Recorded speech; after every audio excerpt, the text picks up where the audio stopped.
It all kicks off in the year 267, with the demon race conquering all of human territory. In the midst of all this destruction, the sole survivors are protagonist, Sai-Chen, and SSS rank assassin. But this whole mess started 7 years ago, when several demon kings appeared out of thin air. Lenyu, one of these kings, mocks humanity, calling them pathetic and fragile trash.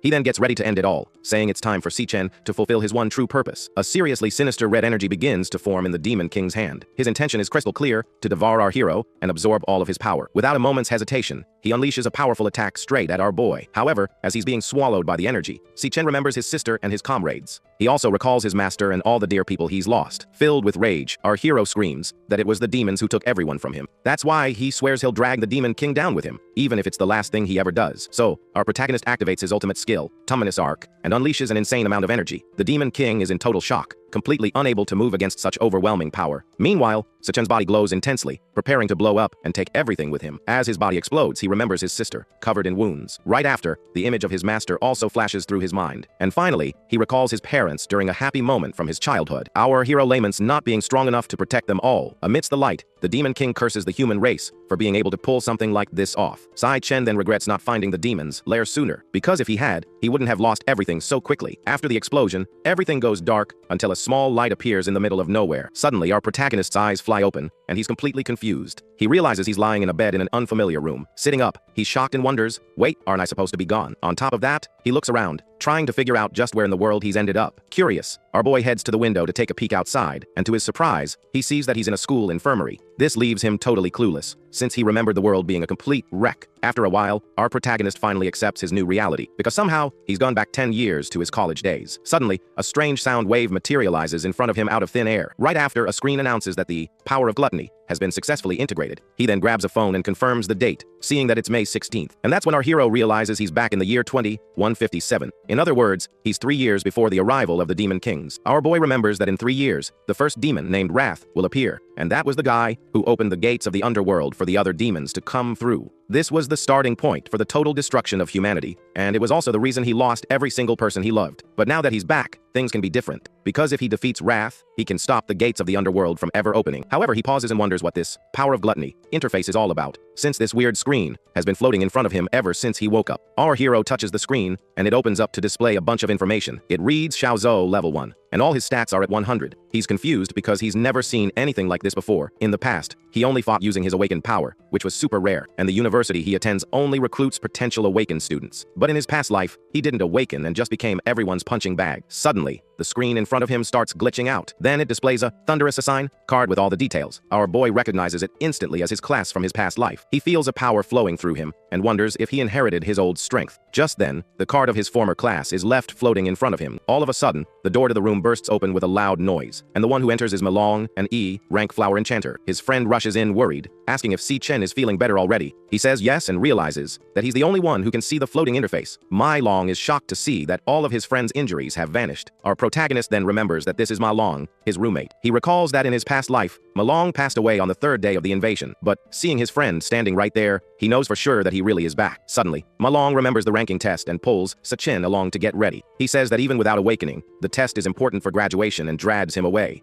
Meanwhile, we see the university courtyard with a beautiful sunset in the background. Across campus, several students are training their awakened abilities. Some are even using their free time to play a game of soccer. Our hero then remarks that it's been a while since he's seen so many living people. Ma Long gets totally freaked out by this weird talk and tells him to get a move on. But Sai-Chen can only think about how he once lost absolutely everything. And if he doesn't do something, that future of despair is just going to repeat itself. That's why he decides he needs to act immediately and level up fast. Because in this era, the only way to level up is by taking out monsters in dungeons. The problem is, almost all the demon dungeons are controlled by the major guilds. So, our hero looks at his stats and thinks about how he stacks up against other awakened students. Based on his experience, he tries to guess what his rank would be in the test. And looking at his friend, he's certain that he's way stronger than him. But out of nowhere, a basketball flies out and smacks Malong right in the face. The impact sends the poor guy falling to the ground before he even knows what hit him. Right after, a group of guys sitting on the stairs recognizes the two of them. Their leader then comments that they recovered pretty quick from last time. Ma Long gets scared stiff and says they just had some really bad luck. Meanwhile, our protagonist just stands there, staring down the group of bullies. Their leader smirks and says he told them the 2 boys were pretty tough. Then he complains that they should have brought drinks, since they knew he was going to be playing. Ma Long panics and immediately says he'll run and buy the drinks. However, our boy stops him saying it's not his fault at all. Because as he looks at the bully, our hero remembers a few things from the past. He remembers when the guys would shove his head underwater, claiming they were helping him. Back then, the bully and his gang would beat him mercilessly. And even though he was scared, Ma Long always tried to defend him, but it didn't do much good. Their leader, named Zhou Zheng, would even ask why he should stop. According to him, it was help, to stimulate our hero's awakening. And while our boy suffered, the other idiots just laughed at the situation. After he passed out, the guys got bored and simply left. Then, Ma Long would rush over to help his friend, who was all beaten up on the ground. Our protagonist would cry, wondering why they would never leave them alone. With this memory, he realizes that evil doesn't just exist in demon dungeons. It's also right here in the human world, with guys like them. Back in the present, Zhou Zheng repeats that they should have brought drinks. Ma Long, once again terrified, offers to go buy them right away. But our hero stops him and says that they're the ones who should be apologizing. The bully is confused, not understanding this new attitude at all. Ma Long gets desperate and asks what in the world our hero is saying. Then, Gongcheng, an E-rank flower warrior, approaches with his hands glowing. But our protagonist stares back at him with a cold, determined look. He remembers that this guy only acts tough because of his older brother. Meanwhile, the gossiping onlookers are already starting to comment on the beef. They mock the two, calling them the useless weaklings of the school. Gongcheng gets right up in our hero's face, not looking friendly at all, and in a threatening tone, he asks what our boy just said. Very calmly, our protagonist simply tells him to stop bothering them. The bully gets furious and yells that he needs another beatdown as he winds up a punch. However, our hero blocks the attack with absurd ease. The punch stops mid-air, leaving Gongcheng completely stunned. The crowd watching has their jaws on the floor, unable to believe what just happened. After all, everyone there knew that our protagonist hadn't even awakened yet. Annoyed, the bully curses our boy and asks if he dares to challenge him. Our hero then smirks and says he's going to test out his new powers on the bully. The class change is complete, and he becomes an electric assassin with buffed stats. Ma Long's jaw drops as he asks when his friend awakened. Meanwhile, our protagonist stands there with yellow lightning crackling around his body. Gongcheng isn't phased and activates his indestructible demon armor. He then yells that he's going to show him what his fist tastes like, and charges forward. But our boy dodges with ease and prepares a swift counterattack. And with a clean punch, he lands a solid hit right on the bully's face. The impact is so strong that the guy is sent flying. The crowd and Ma Long are in absolute shock at the unbelievable scene. Lying on the ground, Gongcheng curses and accuses our hero of a cheap shot. He then yells at his friends, asking if they're just going to stand there and watch. However, one of them is so scared he can barely speak, because our protagonist now looks pretty intimidating. Seeing this, another bully gets enraged and charges, yelling that he's going to finish him. But our hero grabs the guy's arm with ease, stopping the attack, and with his hand glowing yellow, he twists the bully's wrist, who screams in pain. Our protagonist then stares him down and says he's too weak to take him on. Next, he lands a solid punch right in the middle of the guy's face. The force of the blow is so strong that both of them are thrown backward. The bully slams into a concrete bench and gets knocked out cold, and with his face all busted up, he lies there on the ground, not moving a muscle. Seeing this, the other cronies run off with their tails between their legs. Mao Long is still standing there with his mouth wide open, unable to believe what just happened. He wonders when his friend got so incredibly strong. Our hero then looks at his stats and comes to a couple of quick conclusions. The first is that he can turn into an electric assassin whenever he wants, and the second is that even at level 1, he's already stronger than an E ranker. However, his exact rank is still a mystery, and there's another problem, because even after the fight, his stats didn't go up one bit. He then wonders if, to gain experience, he needs to finish off his opponents. Meanwhile, Ma Long and the crowd are screaming desperately for him to stop. But our hero ignores them and brings a lightning blade to the bully's neck, because he's wondering if the way to gain experience is the same as it was in the past. And without hesitation, he prepares to end the guy's life once and for all. However, a female voice interrupts him, saying that's enough. This is Ling Yu, the vice president of the student council, and she thinks the punishment fits the crime. She even guarantees that after this, the guy won't lay a finger on him again. So, our boy lets the bully go, who drops to the ground, all beaten up and unconscious. Our hero thinks that he wasn't really going to do anything, but he needed to put a stop to it, because if people like them aren't intimidated, they'll never stop being a pain in the neck. The other cronies who were watching from a distance are now terrified.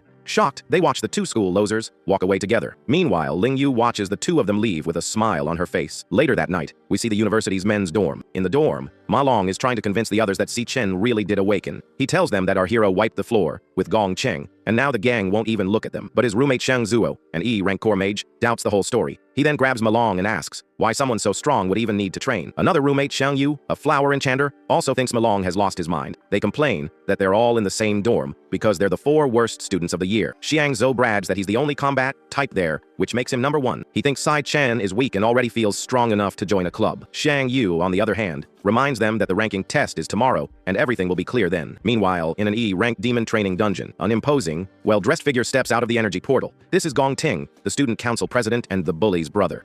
He then informs his team that the day's training is over. His team bows as he turns away with a serious look in his eyes. Leaving the dungeon, he finds his brother, Gong Cheng, all bandaged up and waiting for him. With his face all busted up, Gongchen complains to his older brother. The council president simply replies that he understands the situation, and with a cold glare, he promises that he will take care of this for his brother. Elsewhere, Gong Ting and Ling Yu are having dinner at a fancy place. The young woman then asks how he plans to deal with our protagonist. The president questions if our hero is really as strong as everyone says. Ling Yu reminds him that less than 10 students in the whole school have reached D rank, and since the others don't have access to the dungeons, they'll never catch up to his level. Meanwhile, our boy is training hard, running under a heavy downpour. He's running 20 kilometers with 100-kilogram weights on his back because basic training improves and awakens its physical strength. But even with all this effort, he knows he's still far from ideal because he remembers that in the year 2160, the Demon King Wrath appeared, and it was on that day that his only relative, his sister, ended up losing her life. On top of that, it was this demon who opened the gates of the underworld for the others. With his face drenched by the rain, our hero sets his first major goal, which is nothing less than taking down the Demon King Wrath, because he knows the demon will only get stronger over the next 3 years. Suddenly, his phone starts vibrating in his jacket pocket. He pulls out the device and sees that he's getting an important call. And to his surprise, the person calling is his sister, Sayun, who he thought was long gone. With trembling hands, he answers the call, not knowing what to say. On the other end of the line, she asks why he called so many times. She continues, super excited, saying that if she wins an award, it'll solve their rent problem. But she notices his silence and asks why he isn't saying anything. With tears in his eyes, our boy thinks that it's nothing serious. He then tells her it's just been a long time since he's heard her voice. His sister is confused and says they saw each other 2 days ago, then quickly hangs up. After the call, our protagonist understands that now everything has truly started over. So he goes back to running with even more determination to get stronger as fast as possible. And it's to protect all of this that he's pushing himself so hard. Back in the dorm, he takes a shower and feels himself adapting to his younger body. Now in his bathrobe, our hero starts thinking about his next step, because to level up, he needs to enter the demon dungeons, which are all controlled. So he wonders how he's supposed to fight monsters if he can't get access. And as he's thinking, he remembers the mysterious power of gluttony. Suddenly, the gluttony system starts to load and pulls his consciousness inside. Our protagonist then begins free, falling through this weird digital space. He's dragged downward at high speed by a red energy, until he lands in a bizarre place in front of a giant tower. Utterly confused, he wonders where he is, since he had just gone to bed. Our hero was sound asleep when he got yanked by a weird force into some bizarre place.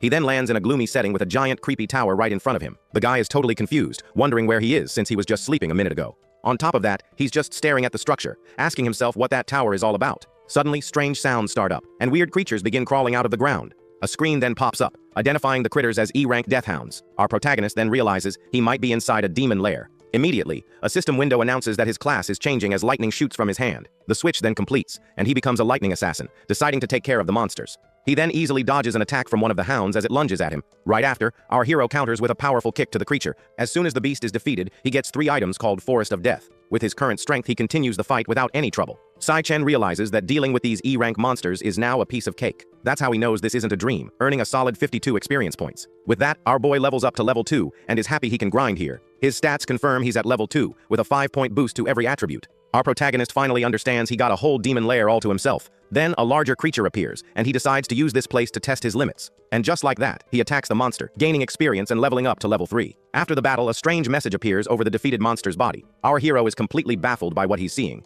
He then reads the word devourable and starts to wonder what that even means. Right after, a bright light starts glowing in the palm of his hand. He then asks himself if this could be the true power of gluttony. Next, a red energy sucks the monster's essence right into his hand. Our protagonist then clenches his fist, absorbing all of the creature's power. With that, the monster is transformed into a card containing all its information. Si-Chen realizes he can devour his enemies and turn them into his own classes. He's floored, because this ability is exactly what he needed. Our hero then remembers when he first activated this mysterious power, and he also recalls the Demon King he faced in the future. That power was actually the ability of the Demon King Lanyu. Now he gets it. The power of gluttony belonged to the king, and he stole it for himself. Normally, people can only have one class, with its own strengths and weaknesses. However, our boy now possesses 2 classes at the same time. He then thinks that if he can keep devouring other monsters, he could have infinite classes and limitless power. With this new reality, he wonders why he was given this power, and also what the purpose of that demonic tower behind him could be. Suddenly, an overwhelming force throws him backward. Our protagonist feels an intense pressure and wonders what the heck is going on. Then a sinister figure at the top of the stairs says he's finally arrived and that he's been waiting. The skeletal being in a hood then calls him by his name, Sai-Chen. The government ranks awakeners and monsters by combat power, from E rank to S rank. Meanwhile, our boy can barely stay on his feet against the enemy's aura. He remembers that in his past life he almost reached S rank, but now he's a D rank at best. However, the big boss in front of him is an S rank monster, and the power gap is absurd. Si-Chen doesn't get how a lair like this has such a strong creature that also knows his name. Even after they've traded several blows, he knows the enemy has had plenty of chances to end it.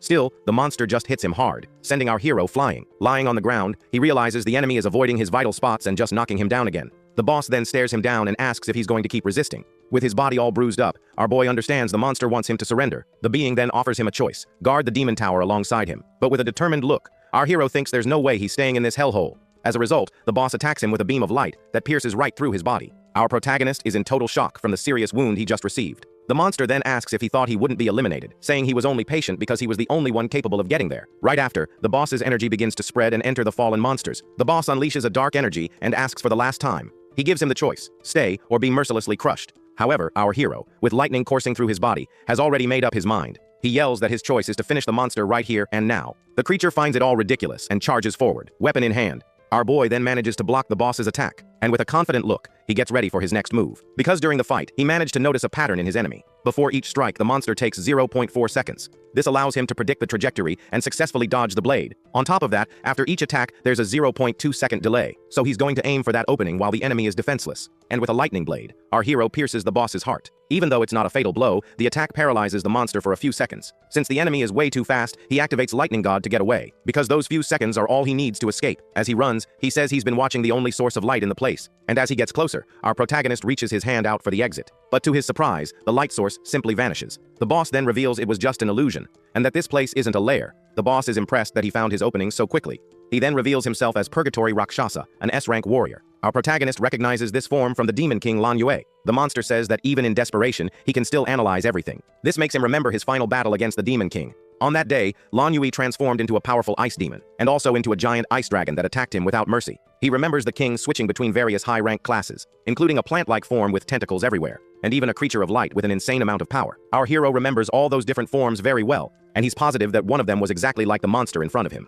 It was the exact appearance of the Rakshasa he was fighting. Si Chen then figures out that the Rakshasa was devoured by the power of gluttony. And since the power is now in his body, he understands that the entire place is inside him. The monster praises his sharp mind and declares him worthy of everything there. Our protagonist is confused and wonders what he means by that. Suddenly, an SS-rank key called the Key of the Void appears. The Rakshasa then says this is the key to the demonic tower. He reveals that the strongest demons devoured by Lan Yue are sealed inside. The monster tells him to devour the others and use them all as fuel. Our hero then takes the key and asks why he's helping him. He explains that even among demons, there's good and evil, and the king slaughtered his people. That's why he's waited for revenge, and now our boy is his only chance. Si Chen is confused and asks who he's talking about, but the Rakshasa just says that all the answers are hidden inside the tower. The monster then offers his own power, so Si Chen can make the kings pay. Our boy is stunned, and repeats the offer, not believing his ears. The Rakshasa then shouts that from now on he must become unstoppable. He warns that the demons inside won't be as easy as he was. That's why he must endure it all and conquer every one of them until he reaches the top of the world. Until he finally devours every single one of the demon kings, without exception. Because only a man with that much determination, with that kind of unbreakable resolve, is worthy of receiving his power. And with that, the monster vanishes. The Rakshasa's energy then floats and enters our protagonist's hand. With that, the system announces he has devoured the power and leveled up to level 10. With a serious look, our hero understands everything and accepts the monster's will. Then the Rakshasa's card appears, and he swears he will make the kings pay. Right after all that, our boy finally wakes up in his room. With a loud voice waking everyone up, our hero slowly opens his eyes. He then sits up in his bed, still trying to process what just happened. Meanwhile, his roommates are rushing around so they won't be late for the test. Looking at himself, he notices his injuries are gone and wonders if it was all a dream. However, his system screen proves it was real, since even the loot he got came back with him. Now at level 10 and with all stats at 150, he wonders what his rank is. Suddenly, Shang Zuo walks up and calls his name with a mocking tone. He says with a smirk that he heard rumors that Si Chen got super strong. His friend Malong gets all nervous as he listens to the taunt. Shang Zuo then accuses him of trying to steal his spot as the strongest in the dorm. With a serious look, our hero stares down the guy challenging him to the ranking test. On the way, Shang Zuo eats a snack while showing off to the others. He explains that everyone there is a low E rank, but he considers himself a medium E rank. A chart then shows that each rank has 3 tiers, and the difference between them is huge, and so the group heads to the test while Shang Zuo brags that his rank must have gone up. Getting closer, his friend Malong encourages him to aim for D rank, just to scare the cocky guy. Our protagonist just thinks to himself about his friend's suggestion, and so they continue walking through the university courtyard. Soon, all the students gather in front of the stage for the testing ceremony. However, Shang Zuo gets spooked when he sees Gong Cheng's cronies approaching. With a threatening look, one of the goons says they'd better stay away. Suddenly, Shang Zuo and Malong get scared as the guys are staring right at them. Our hero just stands there with a calm expression as he's being watched. Then the goons get terrified and start breaking out in a cold sweat. A moment later, they run over and bow to big brother Si Chen. Shang Zuo is shocked and wonders why they're being so respectful. Meanwhile, our protagonist just walks past them without paying them much mind. Suddenly, a voice gets his attention with a provocative tone. This is Jiang Jan, a student council member who heard about the incident. He then points out that Gong Cheng is the younger brother of the president, Gong Ting. From a distance, Si Chen's friends recognize Jiang Jan from the council. They get worried because the guy is a powerful D rank and the president's right-hand man. Zhengjian says he has a great sense of smell for spotting powerful people from afar, but he gets closer and says that all he smells from our hero is a pathetic stench. Our protagonist then calmly asks if he's some kind of dog. The guy gets furious at the comeback and yells, asking what he just said. Suddenly, a serious voice tells Zhengjian to stop immediately. It's the president, Gong Ting, who says he has already investigated the details of what happened. He states that it's only fair to pay the price for doing something wrong, and keeps walking. And with a cold stare, he glances at our protagonist as he passes by him. Our hero just stares back at the president with a cold, determined look. Soon, a professor on stage announces that the ranking test will begin shortly. Meanwhile, Gong Ting and Zhengjian get ready, and the president thinks our hero is no threat. Far away, someone is watching the whole ceremony from a high window, and a woman is asked what brings her to watch the test. With a smile, the blonde woman just says that the test might be very interesting. Back at the arena, the next one to be tested is Shang Zuo, and his friends cheer him on. With a confident look, he says he's finally going to see his true strength. And so the guy enters the testing portal to begin his evaluation. The test is conducted individually inside a training demon lair. Inside, there's a demon heart capable of absorbing the student's energy. The awakener then needs to release all their energy in front of the heart. The energy flows at full force into the core, which absorbs it completely. The heart then transmits the sensed energy to external equipment through cables. And so the machine outside begins to process all the received data. Finally, the energy is displayed on the screen, and Shang Zuo's result is medium E rank. The professor notes the result, but wonders why the other data hasn't shown up yet. In the audience, Malong gets anxious and says the main event is coming up, because besides the current grade, the test can also measure each person's potential. And right after, Shang Zuo's potential result appears as C. With the test complete, Shang Zuo is disappointed for not having improved in 2 years, and so he sits on the stairs, all depressed, while his friends console him. The results show that everyone from the dorm is E rank with C potential. Suddenly, everyone is startled by the first D rank result of the year. A girl reaches low D rank with B potential, leaving the audience in shock. Sometime later, Zhengjian comes out of the test with a low D rank and a potential. Shang Zuo comments that this is already the 8th D rank, surprising his friends. The professors are impressed with so much talent, even without any combat experience. Finally, it's time for the next person, and all eyes turn to the stage. And the name announced is Gong Ting, the president of the student council. The crowd goes wild with the arrival of the young master of the Imperial Guild. Everyone knows he reached D rank 2 years ago and wonders how far he can go. Inside the lair, the demon heart begins to pulse, waiting for the test. The heart then opens, revealing a giant eye that stares at Gong Ting. The president approaches and touches the heart with an air of superiority. He thinks he'll hold back some of his power to make a big splash at graduation. But even so, he vows that he will be #1 in the school's history. Soon, the meter starts to show the results of the president's test. The professor finds the yellow color appearing on the potential meter. Strange. And to everyone's astonishment, Gong Ting reaches high D rank with S potential. The crowd goes absolutely insane over the president's high D rank and S potential result. Zhengjian and his cronies yell that he's the first in the school's history to achieve this. Malong is shocked and jealous because they just witnessed history being made. The professors confirm the result and decide to report it to their superiors immediately. After all, an awakener with S potential is a rare treasure that will be protected by the state. Gong Ting just smirks, basking in all the glory of his impressive result. Up above, the university's director comments that many talented individuals have emerged this year. Director Yuan Long then says that the young lady already knew about Gong Ting's S potential. However, she denies it, stating that she didn't come just to watch his test. With a smile, she says she's more excited about someone else's performance. And just like that, the next person to be tested is announced in the arena for all to hear. The name Si Chen echoes through the place, and he gets ready for his turn. Zhengjian walks up and tells our hero to bring some honor to their dorm. And with a laugh, he yells for the result, not to be another low E rank. He even calls everyone in the dorm weaklings who would be a disgrace at graduation. Malong can't take it, and yells that Si Chen is going to blow his mind with his power. Our protagonist then enters the testing portal, unfazed by the taunts. In the audience, Shang Zuo watches with concern, wondering if he can really pull it off. Inside the lair, our hero floats in front of the demon heart to be evaluated. The heart's giant eye then opens and seems surprised as it stares at our boy. With an intense gaze, our hero stares back at the demon heart without fear. For most, the only chance to prove their worth is at the graduation combat assessment. The squad that takes first place will have all its members recruited by the Imperial Guild. That's why the ranking test isn't just to determine everyone's classification. Zhengjian introduces the new member of his team, a low D rank named Yan Lin. With him, the president's 10-man team is complete, with 9 D ranks. Thus, the test becomes crucial for finding the best teammates for the assessment. In this environment, a stronger team inevitably emerges, and the MVP will be the president. And of course, along with the strongest team, the weakest team also forms. Malong gets worried and wonders how long Si Chen has been in there. The crowd starts making fun, saying his power is so pathetic it's not even registering. Zhengjian says the ones left are trash, and tells the president they should go for some karaoke. Gong Ting agrees and tells him to call the rest of the team so they can go together. Suddenly, the ranking machine starts to display the test results. And to everyone's amazement, Si Chen reaches high D rank. His dorm friends are left with their jaws on the floor at the unexpected result. Malong excitedly yells that he knew his friend was strong all along.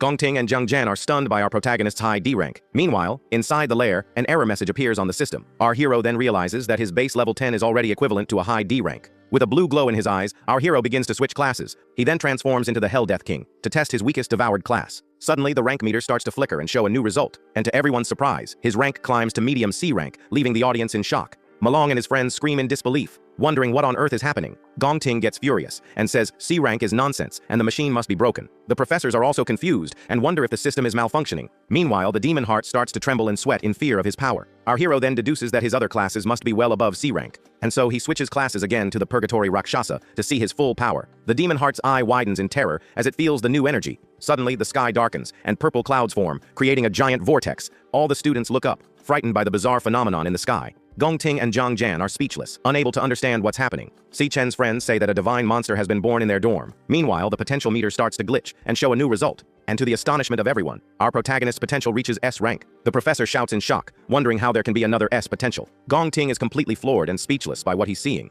And right after, the meter displays a danger warning along with the S result. The potential meter begins to malfunction and shows a system error. Soon, the potential becomes undetectable and exceeds the system's maximum load. Zhang Jian screams in despair, his nose bleeding from the sheer shock. And just like that, the meter explodes into 1,000 pieces along with the big screen. The professors freak out, yelling that the demon heart is overloaded. They rush inside the lair to make sure nothing happens to the student. Inside, the professor is shocked by the scene he finds. The demon heart is completely lifeless and destroyed. The professors wonder if the heart burned out from overuse. Our hero thinks he overdid it with the power and accidentally broke the heart. He realizes that the power of gluttony can even devour the core of a machine. With the exquisite demon heart activated and glowing in his eyes, our protagonist can now see everyone's true rank. With his eyes glowing a shade of green, he analyzes the crowd. And that's how he discovers that Gong Ting was also hiding his real strength. The professor then announces that today's test is suspended, and that Si Chen's data was likely a system error. His friends surround him, calling him a genius, not caring about the data. Zhang Jiang walks over and says it was obvious the whole thing was a machine failure, and angrily, he accuses our hero of breaking the heart and dodging responsibility. With yellow lightning crackling from his hand, our hero grabs Zhang Jian's arm.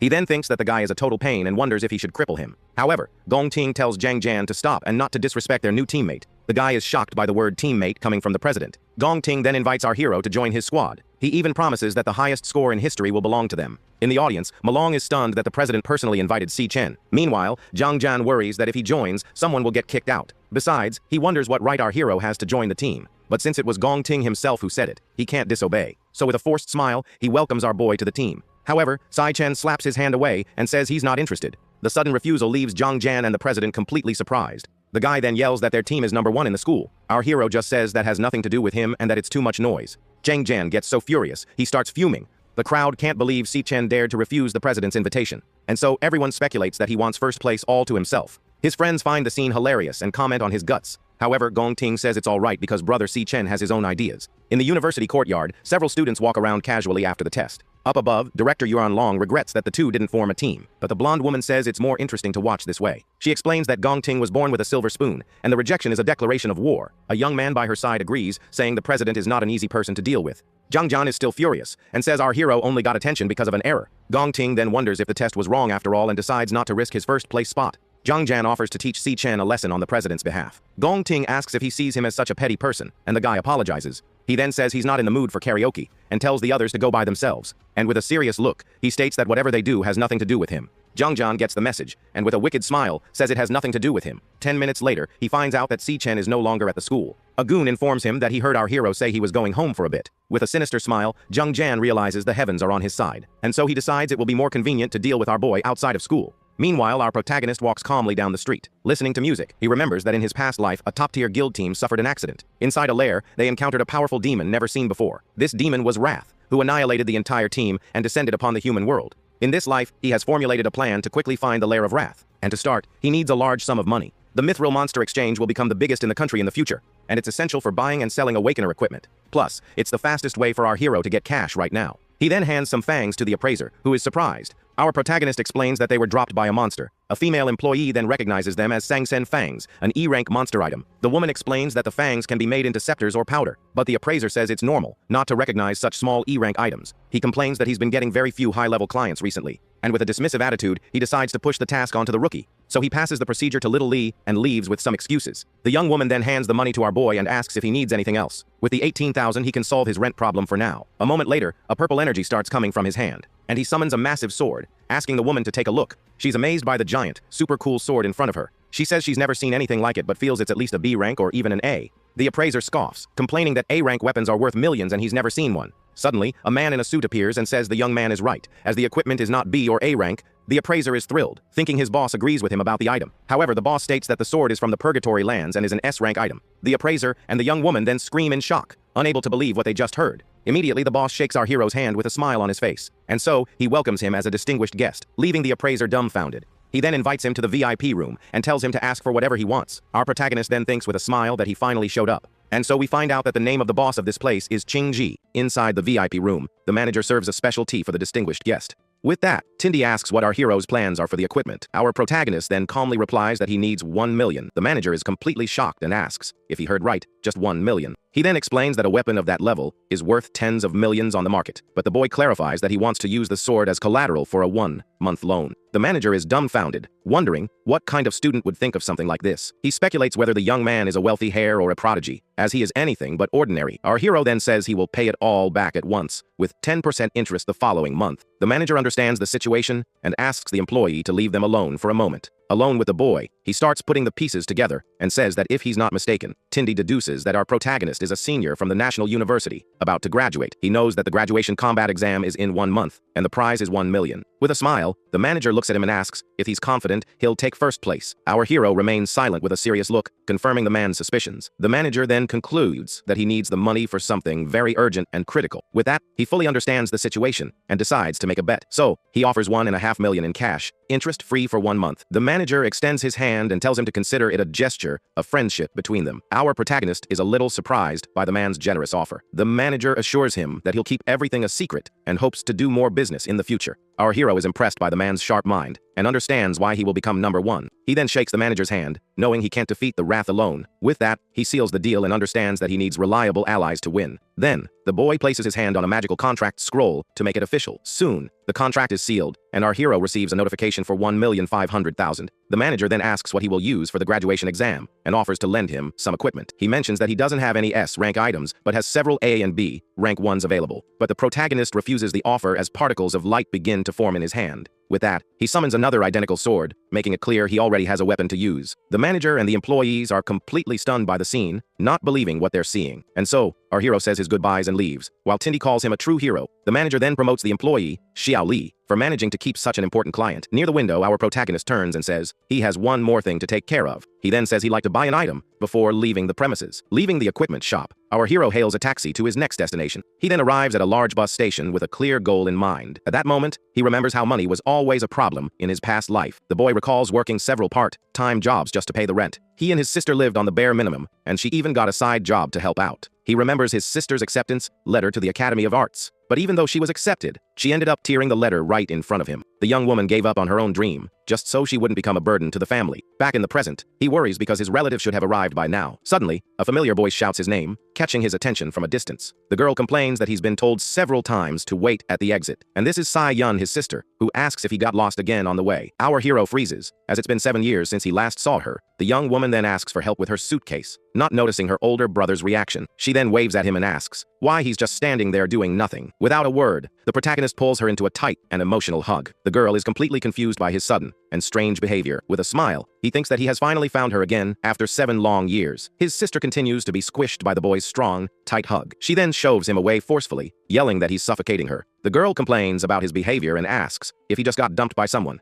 As they walk together, she starts telling him all about her trip. Our hero watches her with a determined smile on his face, happy to have her back, and with that, he vows that in this new life, he will never let her suffer again. However, a group of bullies is waiting in an alley on their way home. In the alley, the group's leader orders his cronies to lie in wait. With an evil smile, he vows to teach them what happens when they mess with him. One of the cronies gets worried and asks what happens if they go too far. But the leader says the boy's attitude annoyed him and that he deserves a good lesson. He remembers our hero telling him to be less noisy and not to bother him anymore. So he orders his men to rough him up until he can no longer walk. With a sinister smile, the D-rank assassin shows his blade, ready for the attack. Meanwhile, the two siblings walk peacefully, unaware of the danger that awaits them. His sister comments that he's acting strange and asks if it's because of the exam. She jokes that a guy like him wouldn't be in love or anything like that. Then, the young woman encourages him to be strong and reminds him of a piece of advice he himself gave. She even sings a little song about believing in yourself to try and cheer him up. Our hero thinks about how perceptive his relative is for having already noticed his change. He says everything is fine, but she thinks it's just male pride talking. The girl then jokes that he's getting old and building walls around his heart.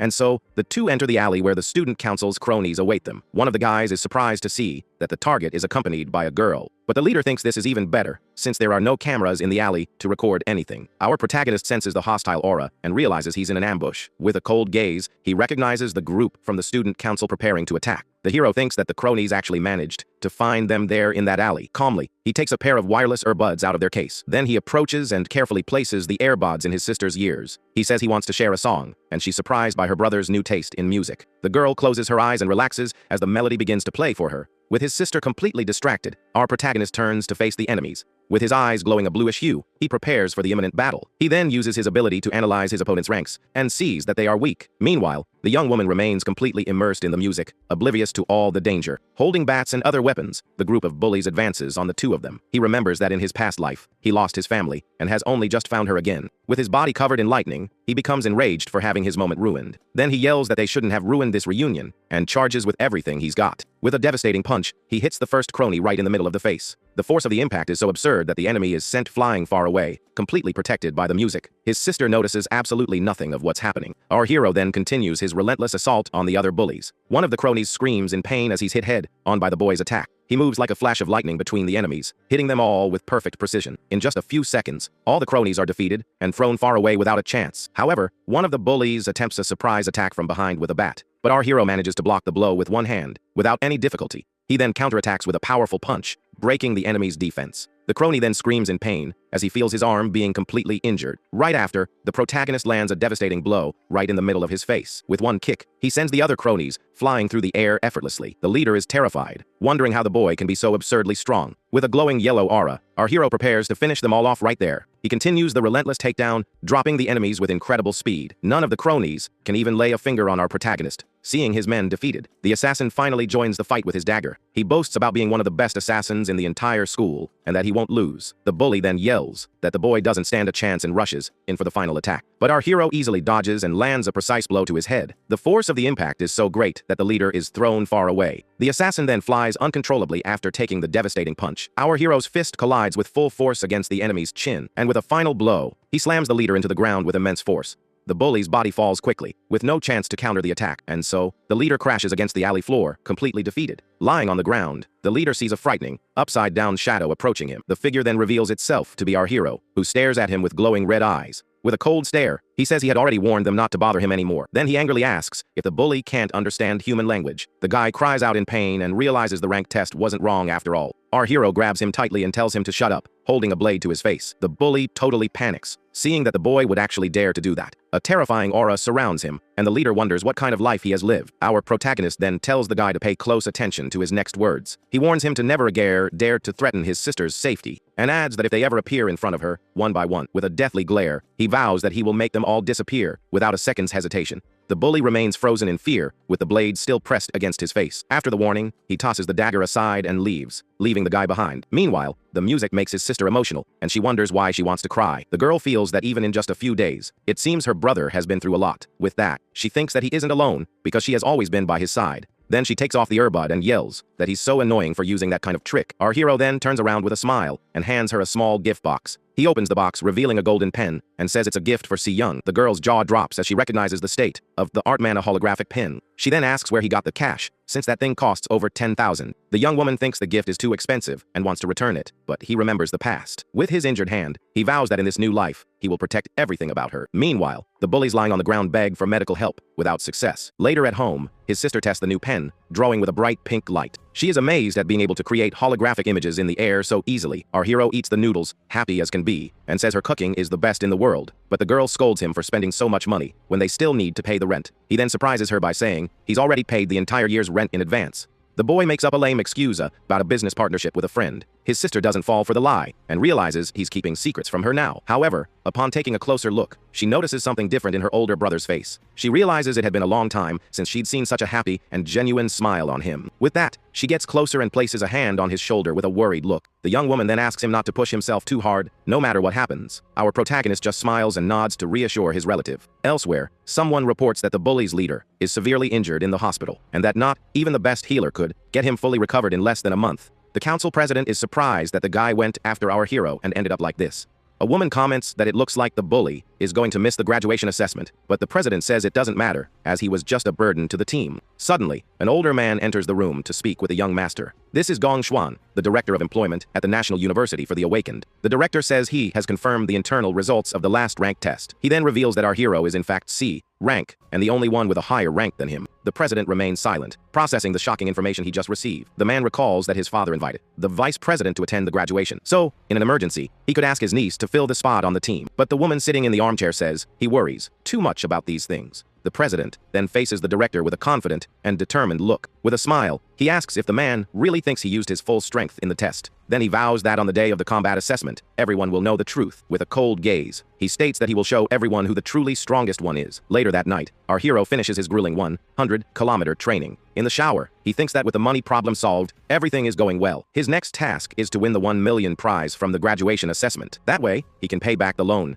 and honor his contract with the shop manager. Lying in bed, he thinks that there's less than a month until the decisive assessment. With that, he closes his eyes and decides to level up a few more times before the big day. The system then begins to load slowly, preparing to start the simulation. Right after, the gluttony system is finally activated, pulling his consciousness in. And so, our hero is transported back to the lair with the demonic tower. He then approaches the sinister structure to investigate its mysteries. The boy remembers that his weakest class, the Death King, is already mid-C rank, but his strongest class, the Raksasa, had its potential deemed undetectable. With that, the rank of his other two classes still remains a great mystery. Suddenly, the SS rank key of the void appears, floating right in front of him. With it in hand, our protagonist uses the artifact to open the tower's gate. The gate then opens, revealing an energy vortex, and he decides to test it. The boy is then sucked into the portal, without hesitating for a single second. Upon entering, he is surprised by what he finds on the other side of the mysterious portal.